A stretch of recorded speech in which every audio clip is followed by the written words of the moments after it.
사도신경 하심으로 월요일 새벽 기도회를 하나님께 드리겠습니다. 나는 전능하신 아버지 하나님 천지의 창조주를 믿습니다. 나는 그의 유일하신 아들 우리 주 예수 그리스도를 믿습니다.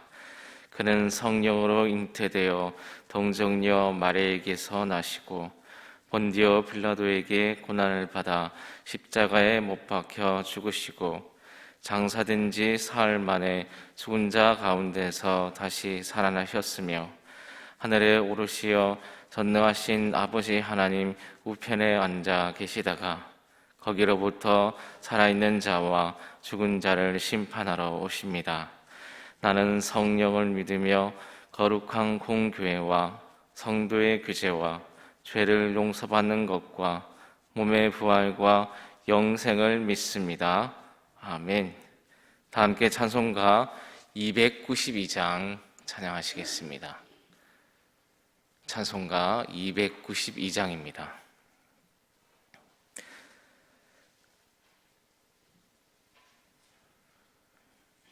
주 없이 살 수 없네 죄인의 구주여, 그 귀한 보배 피로 날 구속하소서.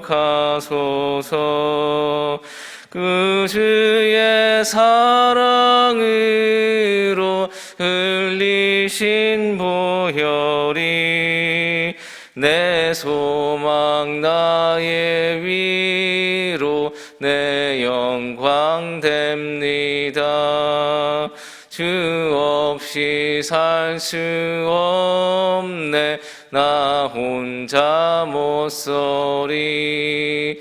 힘없고 부족하며 지혜도 없으니 내 주는 나의 생명 또 나의 힘이라. 주님을 의지하여 지혜를 얻으리. 주 없이 살 수 없네 세월이 흐르고 이 깊은 고독 속에 내 생명 끝나도 사나운 풍랑일 때 날 지켜주시고 내 곁에 계신 주님 늘 힘이 되시네. 주시 살 수 월이 흐르고 이 깊은 고독 속에 내 생명 끝나도 사나운 풍랑인 때 날 지켜주시니 내 곁에 계신 주님 늘 힘이 됩니다. 아멘. 이 시간 두 가지 기도 제목을 놓고 통성으로 기도하도록 하겠습니다. 첫째로 하나님께서 도와주셔서 코로나19의 위기가 잘 극복되게 해주시고 위기가 하루빨리 종식될 수 있도록, 둘째로 교회를 위해서 중보기도 하도록 하겠습니다. 모든 공예배가 정상적으로 회복되게 해주시고 모임이 회복되게 해달라고 특별히 교회 학교의 회복을 위해서 기도하도록 하겠습니다. 다 같이 두 가지의 기도의 제목을 놓고 통성으로 기도하도록 하겠습니다. 하나님, 코로나19의 위기 가운데 하나님, 우리의 소망은 하나님심을 고백합니다. 세상의 것으로는 우리의 아픔을 채울 수가 없습니다. 마음의 아픔과 육신의 아픔과 경제의 아픔 가운데 있는 주의 백성들을 붙잡아 주시옵소서. 하나님, 위기를 이겨낼 수 있도록 도와주시옵소서. 코로나19를 통하여서 세계가 협력하게 해주시며 하나된 마음으로 위기를 대처할 수 있도록 도와주시옵소서. 우리나라의 위증자와 위기관리팀과 함께 해주시고 이 위기 상황을 잘 대처하게 해주시며 그리하여 제2의 위급상들이 오지 않도록 도와주시옵소서. 의료진과 함께 해주시사 환우를 돌보는 데 지치지 않게 해주시며 코로나 병마로 인하여 고통당하는 자들에게 치료의 능력으로 함께 해주셔서 주님 때문에 소망을 가지게 하여 주시옵소서. 재정적 위기 가운데 있는 자들도 하나님께서 붙잡아 주시옵소서. 하나님, 코로나19로 인한 교회의 어려움들 아시지 않습니까? 하나님께서 세밀하게 간섭하여 주시옵소서. 모든 예배가 조속히 회복되어 드려질 수 있도록 도와주시고 교회와 예배를 사모하는 마음이 더 불붙을 수 있도록 도와주시옵소서. 세상으로 향하는 마음이 아니라 더욱 주님을 의지하게 해주시며 하나님께로부터 더 가까이 갈 수 있는 그런 성도님들 될 수 있도록 주님 도와주시옵소서. 다음 세대를 생각하며 기도합니다. 믿음으로 굳건하게 붙잡아 주시옵소서. 날이 가면 갈수록 달이 가면 갈수록 믿음이 흐려지는 것이 아니라 믿음의 깊이가 깊어지게 해주시고 넓어지게 하여 주시옵소서. 오늘도 꿈을 꿉니다. 마음껏 찬양하며 교제하는 날을 꿈꿉니다. 그날이 하루속히 올 수 있도록 또한 더 큰 부흥의 불길을 저희들에게 주시옵소서. 이 시간 담임 목사님의 말씀을 듣게 해주시니 감사합니다. 오늘도 들려주시는 말씀을 통해서 힘을 얻게 해주시며 말씀으로 오늘도 승리하며 나아갈 수 있는 가자 공동체 되게 하여 주시옵소서. 예수님의 이름으로 기도드립니다. 아멘.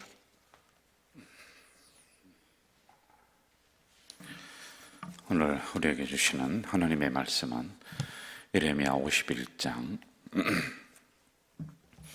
25절부터 32절까지, 예레미야 51장 25절에서 32절까지입니다. 우리 한 절씩 교독하도록 하겠습니다. 예레미야 51장 25절에서 32절. 여호와의 말씀이니라. 온 세계를 멸하는 멸망의 사나 보라. 나는 내 원수라. 나의 손을 내 위에 펴서 너를 바위에서 굴리고 너로 불탄 산이 되게 할 것이니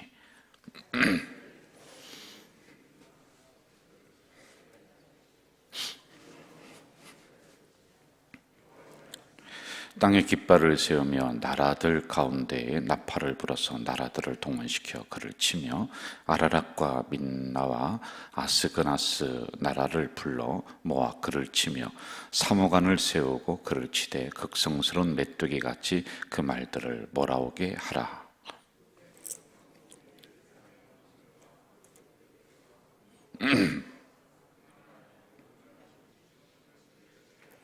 땅이 진동하며 소용돌이 치나니 이는 여호와께서 바벨론을 쳐서 그 땅으로 황폐하여 주민이 없게 할 계획이 섰습니다.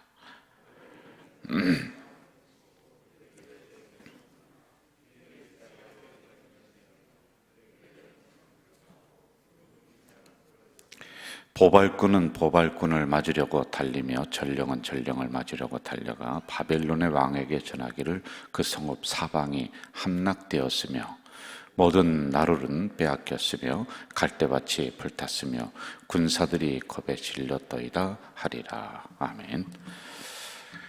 우리가 이제 예레미야 51장까지 지금 나아가고 있습니다. 그동안에 이스라엘 유다에 대해서 심판이 임할 것이다 라고 하는 것을 예레미야가 줄기차게 주장을 하고 외쳤던 거죠. 예레미야는 하나님의 말씀을 받아서 그대로 전하는 아주 올바른 주의 종이었어요. 그런데 이스라엘과 유다를 망하게 하는 게 누구냐? 바벨론이라고 하는 것을 이제 계속 이야기를 해줬단 말입니다. 실제적으로 그 근동 지역에서 바벨론은 최고입니다. 최고예요. 군사력, 정치력, 경제력. 그래서 가장 강한 나라가 어디냐? 바벨론이라고 하는 이 나라란 말입니다. 그래서 이 바벨론을 두려워하지 않을 수가 없습니다. 가장 강한 나라이기 때문에 그렇습니다. 자, 그런데 오늘 이제 예레미야를 통해서 바벨론을 향해 예언하는 게 나오죠. 바벨론을 향해서 뭐라고 하냐면 너희들은 종이 호랑이에 불과하다. 너희들은 불탈 것이다. 너희들의 문빗장이 불탈 것이고 성읍이 불탈 것이고 전령들이 막 뛰어가서 이 바벨론 왕에게 우리의 나루가 불탔습니다. 성읍이 불탔습니다. 이게 이제 계속해서 전해져 올 것이다. 이처럼 바벨론의 멸망을 지금 예언을 하고 있다는 말입니다. 25절 제가 한번 읽어드릴게요. 여호와의 말씀이 내가 온 세계를 멸하는 멸망의 사나 보라. 나는 내 원수라. 나의 손을 내 위에 펴서 너를 바위에서 굴리고 너로 불탄 산이 되게 할 것이니. 30절 바벨론의 용사는 싸움을 그치고 그들의 요새에 머무르나 기력이 쇠하여 여인같이 되었다. 그들의 거처는 불타고 먼지장은 부러졌으며 이렇게 나오고 있습니다. 당시 바벨론은 세계를 지배하는 산이에요. 산이라고 표현해요. 그런데 이 예레미야는 이제 미래를 내다보며 하나님의 말씀을 받고 멸망하는 산, 불타는 산이 될 것이다. 지금은 전 세계를 지배하지만은 영원하지 않다라고 하는 것을 말씀을 해주고 있는 겁니다. 이런 게 32절까지 계속 기록이 되고 있습니다. 저는 이 상황에서 한 몇 가지를 이 새벽에 같이 묵상을 좀 하려고 하죠. 하나는 올바른 예언을 하는 예레미야. 이걸 우리가 좀 봐야지 돼요. 그동안 한번 기억을 내봅시다. 줄기차게 예레미야가 주장했던 게 뭐지요? 이스라엘은 바벨론에 의해서 멸망할 거다. 바벨론이 쳐들어올 거다. 바벨론에게 순종하라. 바벨론에게 복종하라. 그러니까 사람들이 오해를 한 거예요. 저 바벨론에게 뭐 먹은 게 있는가 보다. 저 바벨론 첩자 아니냐. 그래서 얼마나 핍박을 받았는지 모릅니다. 예레미야는 바벨론 사람이다. 뭐 이런 그 오해를 받았습니다. 실제적으로 바벨론이 쳐들어와서 유다를 멸망시키고 이 포로를 싹 잡아갔다고 그랬죠. 그런데 이때 예레미야는 특별 대우를 받아요. 그렇게 본인이 이야기를 했었는데 하여간 상대국한테 그래도 어느 정도 대우를 이렇게 받는 그런 장면도 나옵니다. 자, 그러나 그때도 예레미야는 한결같이 뭐라고 했느냐면은 내가 바벨론을 위해서 하는 게 아니라 하나님의 말씀이 나에게 그렇게 임했다는 거예요. 여러분, 내가 누구 눈치 보면서 강한 사람을 위해서 그렇게 예언하고 말씀을 전하는 것이 아니라 하나님의 말씀이 그렇게 임했으니까 나는 가감 없이 더하거나 빼는 것 없이 그대로 전한다라고 하는 게 일관된 그의 생각이었습니다. 그 입장이 오늘 나오고 있죠. 바벨론 사람이 아니에요. 바벨론 편이 아니에요. 그러면 여러분 지금 바벨론을 향해서 당신들은 종이 호랑입니다. 불타는 산입니다. 문빗장이 부서질 것입니다. 성이 함락될 것이다 라고 하는 예언을 할 수가 없는 거 아니에요? 그러니 예레미야는 바벨론 사람이 아니라 하나님의 사람이란 거예요. 하나님의 말씀을 전하는 사람이다 라고 하는 것입니다. 그러므로 바른 예언자, 선지자이다는 거죠. 어느 편에 서서 편중되게 말하고 행동하는 것이 아니라 하나님 편에 서서 하나님이 주신 말씀을 가지고 하나님의 백성들에게 또는 믿지 않는 사람들에게 그 가슴에 그대로 말씀을 넣어주는 선지자. 오늘 여러분, 이런 목회자가 그리운 시대 아닙니까? 사람 눈치 보고 교회 눈치 보고 뭐 무슨 정치인 눈치 보고 뭐 지금 다 그렇게 대부분의 목회자들이 그렇게 살아가는 거 아니에요? 저도 그러면 당신은 눈치 하나도 안 봅니까? 아니요, 저도 성도들 눈치 보기도 하고 뭐 그럴 수 있습니다. 그런데 그렇게 하면서 말씀을 그 사람들 입에 단 말씀, 좋은 말씀만 갖다가 다 준단 말입니다. 그러니 이게 제대로 말씀을 전달하기나 합니까? 언제 한번 하나님의 말씀을 가지고 내 심령을 난도질 당해본 적이 있습니까? 언제 한번 내 심령을 정말 이 말씀으로다가 다 속 시원하게 드러나게 해본 적 있느냐는 그런 말씀이 요즘 사라지는 시대 아니냐는 겁니다. 이런 목회자가 그리운 거예요. 부자들 듣기 좋은 소리만 하고 자기들에게 대우 잘해주는 사람에게 아부나하는 이런 시대에 오늘 같은 시대일수록 여러분 예레미야와 같은 선지자가 필요하지요. 하나님의 말씀을 받아서 그대로 성도들에게 전달해주는, 물론 이 전달의 방법도 우리가 좀 연구하고 해야 될 필요가 있습니다만, 하여간 이러한 선지자, 이러한 목회자가 그리운 시대요. 점점 세상 따라가고 점점 물질 따라가고 사명 따라가는 사람들이 점점 없어지는 이러한 시대란 말입니다. 저는 우리 부목사님들 왔다가 가시는 분들이라는 생각을 안 해요. 여기서 함께 이 역사의 한 텀을 만들면서 교회를 위해 희생하는 우리 교역자들이다. 우리는, 교역자는 그런 존재들이에요. 그런데 여러분, 요즘 이런 사명이 점점 없어집니다. 항상 교회를 생각하는 목회자가 그리운 시대입니다. 사명을 위해서 희생하는 올바른 선지자가 없어지는 시대예요. 교역자가 얼마나 많은지 여러분 모릅니다. 그런데 저는 그런 얘기하죠. 홍수가 날 때 마실 물이 귀한 것처럼 올바른 목회자가 귀하게 되는 시대가 오늘이다. 제가 올바르다는 게 아니라요, 그런 시대가 되었다는 겁니다. 여러분, 교역자를 위해서 올바르게 말씀 전해야지 교회가 사는 거 아니에요? 성도가 사는 거 아니에요? 기도를 해 주셔야지만 돼요. 자, 또 하나 주제는 우리가 이 새벽에 생각해 볼 것은 하나님 앞에서는 약한 것이 강한 거다. 우리의 약함이 있어요. 그러나 하나님은 약한 걸 들어서 강한 사람을 부끄럽게 합니다. 하나님 앞에서는 강한 게 약한 거예요. 내가 힘이 세다, 내가 부자고 권력이 있다. 하나님이 그런 사람을 쓰러지게 만든다니까요. 그래서 하나님 앞에 자랑할 게 우리는 없다는 것입니다. 힘을 자랑하지 말고 권력 자랑하지 말고, 왜냐하면 그 자랑으로 결국에는 쓰러지고 부끄러움이 될 수 있는 거란 말이죠. 사람 앞에는 이런 부분들이 자랑이 됩니다. 그래서 여러분, 교회에 오면은 누구든지 평등하다는 거예요. 제가 군대 있을 때 그 중대장이나 거기 무슨 연대장이 교회를 오더라고요. 근데 보니까요, 뒤에서 그 사병들이 성경도 들어주고 뭐도 들어주고, 그래서 제가 무슨 생각을 했냐면, 밖에 나가서 군대에서는 서열이 분명하고 그런 명령체계가 있는데, 적어도 성전 들어올 땐 자기가 성경도 못 들고 옵니까? 이게 제가 딱 드는 생각이 그 생각이 들더라고요. 교회에서는 여러분, 그 힘이, 무슨 권력이 하나님 앞에서 그게 내세울 게 되느냐는 거예요. 이것이 오히려 내세울 때는 하나님은 그런 사람을 오히려 부끄럽게 만들고 쓰러지게 만드는 거 아니에요? 여러분, 바벨론은 군사력을 자랑했고 정치력을 자랑했습니다. 그의 힘을 자랑했어요. 그가 정복한 땅덩어리를 자랑했습니다. 그런데 결국에는 너는 불타는 산이 될 것이다. 너의 문빗장이 무너질 것이다. 지금 그렇게 예언하고 있지 않습니까? 영원하다고요? 그렇지 않습니다.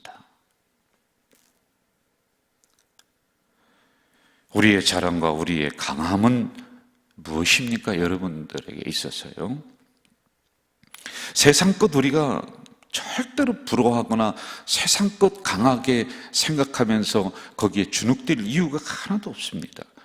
우리의 힘은 예수요, 우리의 자랑은 예수요. 그 주님이 돼야지만이 되는 것이죠. 우리는 약하죠. 연약하지만은 연약한 사람을, 연약한 우리 권사님들, 집사님들을 들어서 강한 사람을 부끄럽게 하시는 거예요. 여러분, 저는 그렇게 싹 머리가 좋은 사람이 아니에요. 공부도 그렇게 잘하는 사람이 아니에요.